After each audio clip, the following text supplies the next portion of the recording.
multiplying by powers of 10. Chapter 8, Lesson 2, October 10th, E-Day. First thing I need to worry about when I am multiplying by decimals is multiplying by powers of 10. First thing I need to be able to do is identify where in the world is that decimal point. So if I'm looking at here and down here, I have a handy dandy place value chart, and you'll notice the decimal is to the right of the ones place. So here's the ones place, the decimal is directly to the right.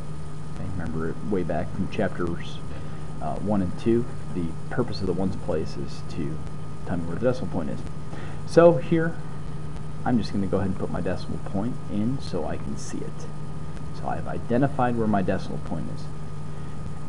Second thing I need to do is be able to tell, well, how many zeros are there? I need to be able to count zeros. So let's look at the first problem. How many zeros are there? No, there's no zeros. So that tells me I don't move my decimal point over at all. So 1 times 3 is 3. Now remember, when we're multiplying two whole numbers together, my answer is always getting larger. Okay, so here I've got 1, 0, so that tells me I move my decimal point 1 place to the right. So it started here, it ended up here. Now I'm going to put it there just so you can see how it moved. In 100 times 3 I have 2 zeros, so I move the decimal point 2 spots to the right. There's once, there's twice, and I can fill in my loops. Now when you actually do the work, you can put that there, by all means put that there. Okay? It doesn't bother me as long as the answer is correct. So here I've got 3 zeros, so that tells me I'm going to move my decimal point once, twice, 3 times. Once, twice, and so then I add my 3 zeros. So 1,000 times 3 is 3. So now let's look and see if we have my decimal point or I have a decimal. My number is a decimal here. So again, identify the zeros. I have no zeros, so my answer 1 and 8/10. 1 0, so that tells me I moved my decimal point 1 time. So the decimal was here. I'm going to move it, make it nice and large so I can tell where it is. 2 zeros, so that tells me I move it twice. Started here once, twice. Add my 0 in. Got 3 zeros, so that tells me I move it 3 times. Start with what I had, decimal point. Got my 3 loops, put my decimal point, add my zeros, and there we go. Okay? So here is it written down. Step number 1, okay, we can counter zeros. So in this problem here, I've got 2 zeros. Step number 2, find the decimal point. Here's my decimal point.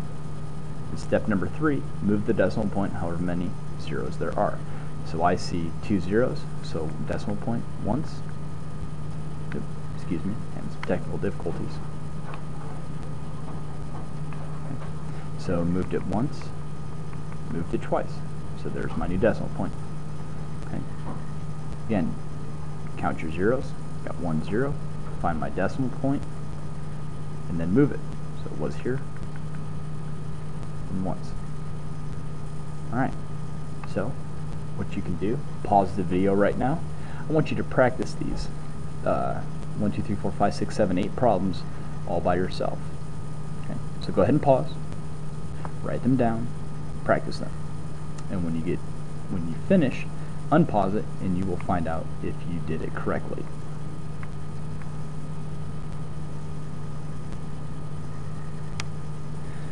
So again, count my zeros, find my decimal point, move it 1 place.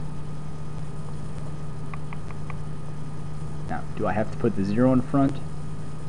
I'm going to go back and I'm going to erase that 0 in the front because I don't need it there. Okay. Because on your assignment today, you don't want to put the 0 in front. Okay, 2 zeros, found my decimal point, so I'm going to move it twice. And add my 0, 3 zeros, found my decimal point, so I'm going to move it 3 times. Once, twice, 3 times. Add my zeros. So you notice how I've got 6/10, 60, or sorry, 6/10, 6, 60, 600. So this nice little pattern that progresses there. Okay. Next one, no zeros. Found my decimal point, so I don't need to do anything. 487 is my answer. 1 0. Found my decimal point, because remember, there's no decimal point, it's to the right of the ones place. So I move it once to the right. Fill it in. There we go. Okay, so 2 zeros. There's my decimal point.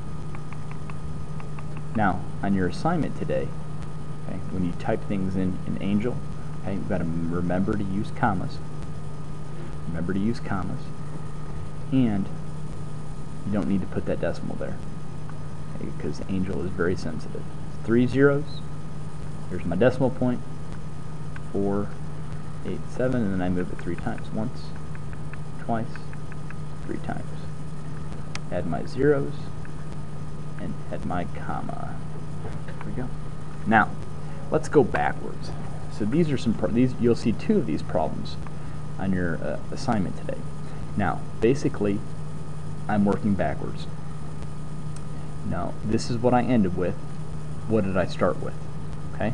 So instead of moving it to the right, we need to move it to the left. Okay? So again, we'll look at how many zeros do I have, find my decimal point, and then go backwards. So if this is what I started with, and remember, I'm only working backwards because I'm missing one of my factors. So technically what I'm doing here is I'm dividing. So if I work backwards, this is what I get. And what you could do, just take the extra minute, 10 times 13 thousandths equals 13 hundredths, just to double check to make sure you're right. So find my decimal point, find 1 0, move it over once. Hey, I've got the right answer. Okay, so pause the video, practice these 2 problems, and then we'll see how you did. So hopefully you did some good practice. Got it. So let's make sure that we've got n equals here. I've added 3 zeros, so that would give me 1,000. 1,000. So that's how we took care of that one. Okay. So we added 3 zeros. Now here, n times what? This is what I ended with. So here was my decimal point. There are my 2 zeros, so I got to go backwards. So 2,316, and I work backwards, so once, twice, so n equals 23 and 1600ths. Now, go on to Angel, under the eDave file, and or Unit 3 file, excuse me, and then open up your Angel assessment, and enjoy. And again, remember, if you have questions, email them away. Thank you.